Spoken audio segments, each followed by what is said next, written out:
It's important to understand that Islam was born in the mountains of Ethiopia.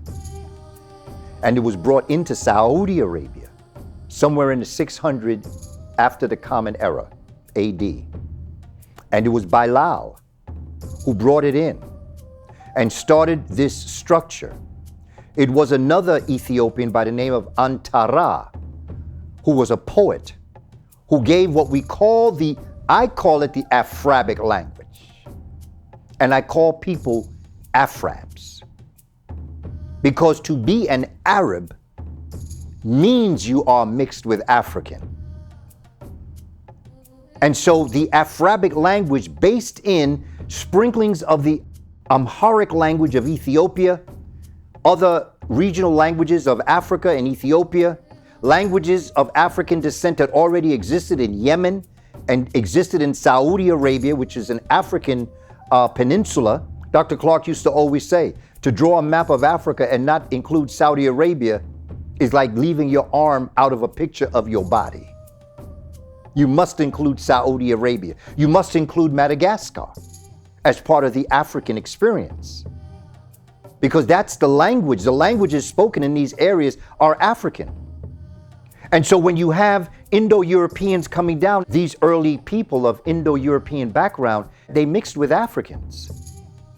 And then they created mixtures of people that were African and Indo-European. So to look at and to think that the Arab people were very separate from the African people is a misnomer. And it creates a problem in our ability to understand the cultural interpretations.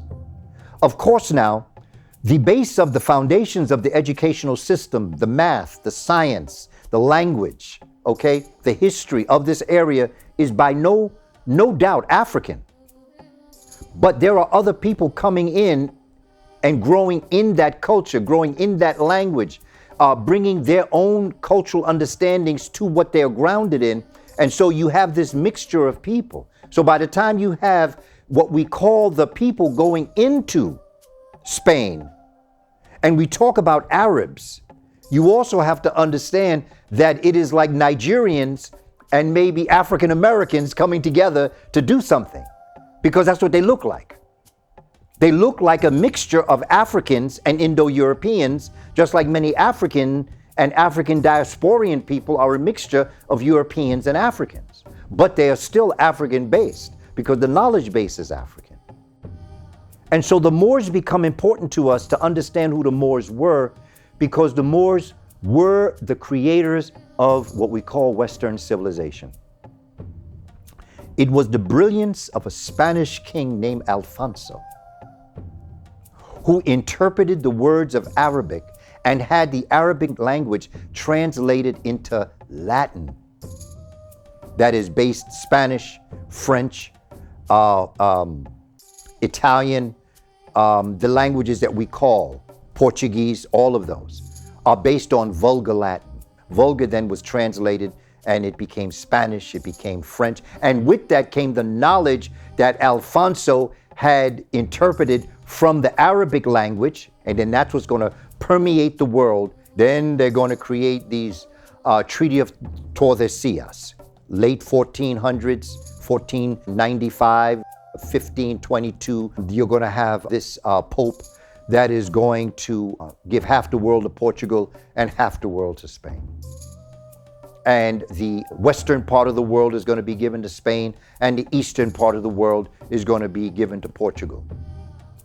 And then the Pope is going to say, I now give, with the dum diversas, I now give you permission to enslave the non-believers. I now give you permission to go into Africa and to enslave the non-believers. But really what he was doing, he was saying, I give you permission to steal the land of the Moors, where the Moors had in Spain, and now I want you to take them out of Spain and bring them to the Caribbean, so that you can take their land by their version of eminent domain.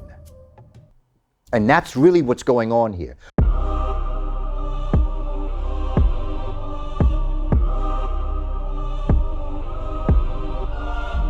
What happens is that they have two different Treaty Tordesillas. That's why I gave you two dates.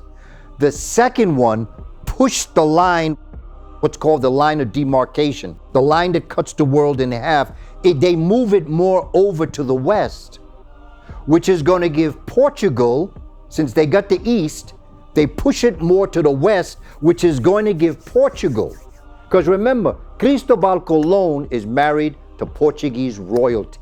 He is a double agent for the Portuguese. The reason why he's working with the Spaniards is because they got the money, because the great majority of wealth of the Moors was in Spain and not Portugal. So he gets Spain to bankroll, but at the same time, he's giving Portugal information about this new so-called world. Now, we already know that Cristobal Colon knew about the American continent, because we find Cristobal Colon, Christopher Columbus, on the west coast of Africa, 1482, 10 years before 1492, he working with the Portuguese in Cape Verde and West Africa, because that's why so many Cape Verdeans speak Portuguese. And so Cristobal Colon is aware of America, but he wants to get some money so he can come here because he wants to become king of America. But he's double agent for the Portuguese. The Diary of Cristobal Colon. You should really read that, by John Boyd Thatcher. See, because I give you names, I give you books, because I want you to understand. I don't want you to believe me. I just want to make you think. And I want you to understand why people are telling you that they cannot come to the conclusions they need to, because the interpretations cannot be made. Yes, the interpretations can be made, but they're afraid of what the interpretations will reveal if they have to go back to Africa as the origin of all things and all places. John Boyd Thatcher was talking about Cristobal Colon was writing. When he was coming to America, he was passing Africans going back to Africa from America. And when he got here to America, the native indigenous people had a very special spearhead that was made from a very unique combination of silver, gold, and electrum. It was called guanin. And they called it guanin because of the kings of Ghana. They called it guanin because it was unique and it came from Africa. And the Native Americans told them that. And not only that, but when Cristobal Colon came here, he said that he saw people that were as well melanated, if they were more black in America than the Africans they passed going back to Africa. This is all recorded in history, but you got to look for it. But nobody want to look for it because everybody's afraid of what they're going to find if you have to tell the truth of exactly what happened. These were the Moors.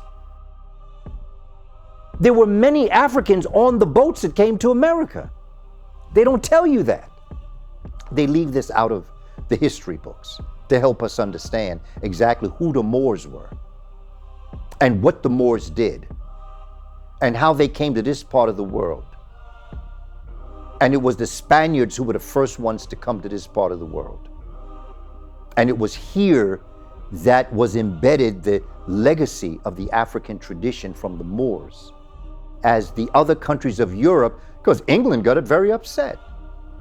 England said, well, who is the Pope to give half the world to Portugal and half the world to Spain? Who were they? Who had the authority to do that? And they said, well, the Pope. The Pope is the most important person in the world. Well, England said, well, I think we're going to change that. And so what did they do? Martin Luther created the Protestant movement. They were protesting the Pope giving land to the Spanish and the Portuguese. It had nothing to do with all that other stuff about getting married or divorced or whatever that stuff was. It had nothing to do with that. It had to do with the fact that now the other European countries wanted to get in on Africa, wanted to get in on America. And so they started a Protestant movement that became the Protestant religion. And what England did is they said, the Pope don't have no sway over us no more. We got the Archbishop of Canterbury. He's going to tell us. And that's when the Archbishop of Canterbury said, well, you have every right to go to America. You have every right to enslave Africans. Who is the Pope? I am in charge of this Anglican church. And I'm giving you permission to do what you have to do. So now here's where you start seeing the Spanish and the British and the French and everybody fighting each other over the prosperous of Africa, over the prosperous of coming to America. You have the French coming in, the Huguenots. You got the British coming in. You've got the Dutch coming in. You got the Dutch East India Company going to South Africa while the Dutch West Indian Company is coming to America, settling in a place where I come from, but then it was called New Amsterdam. The Dutch created New Amsterdam. Why? Because it was a new Amsterdam, Holland. And then British came in and said, well, I think I want some of this. And they had a war. They fought each other for a while, and then they made a deal. And the British owned Suriname, and the Dutch owned New York. And so they said, well, let's stop fighting each other. So what we're going to do is I'll give you the Dutch Suriname, and you give us New Amsterdam. So they made a trade. Then the British came to New Amsterdam, and they said, but we don't want that name Amsterdam, so we're going to change it. And we're going to name it after the Duke of York. And so they called it New York. And they took over Wall Street, all the trading down there and all the other things going on. See, this is the history that's being left out.